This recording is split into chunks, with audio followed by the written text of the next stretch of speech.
Hello, my name is Joe and welcome to another edition of Joe's Technology. This is a quick unboxing video for none other than the Ryzen R5, and in particular, this one will be the 1600.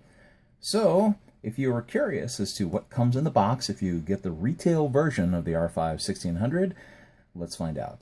Oh, the reason the box is so big, I mean, the chip itself, it's just this little thing right here, because this box comes with, I believe it's the Wraith Spire cooler. So, to be honest, I'm going to try to run the Ryzen with its stock cooler. Because, well, I mean, look at the size of this box. This should be a decent cooler. This is a 65 watt TDP chip. So, the stock cooler should be just fine. So, let's see about opening it up. Yeah, personally, I'm always curious as to what actually comes in the box. So, I always like to look at these videos myself whenever a new product comes out, because they always love to tell you about the features, but they're noticeably coy about exactly what you get in the box itself. So here, we'll just go ahead and open it up. So inside we actually have two different packages. This is the actual CPU itself, and it comes with a little case badge, a little sticker. Well, in this case, I'm going to be using my R5 on my test bench, so this poor little sticker will just have to go into my sticker collection.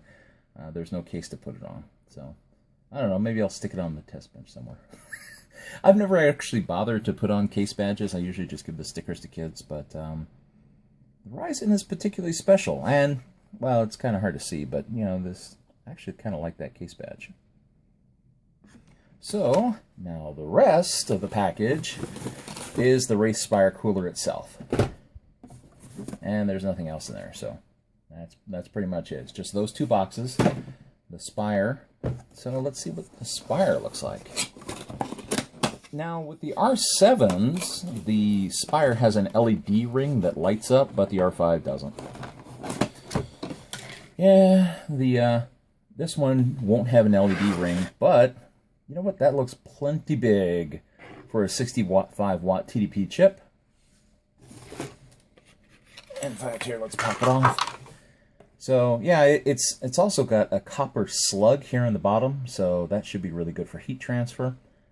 So I'm confident that this heatsink should do the job. It has pre-applied thermal paste on it, so I'll just go ahead and use the stock thermal paste. I'm not really worried about, oh, it might not be the most efficient. I'm sure it'll work just fine for, like I said, a 65 watt TDP.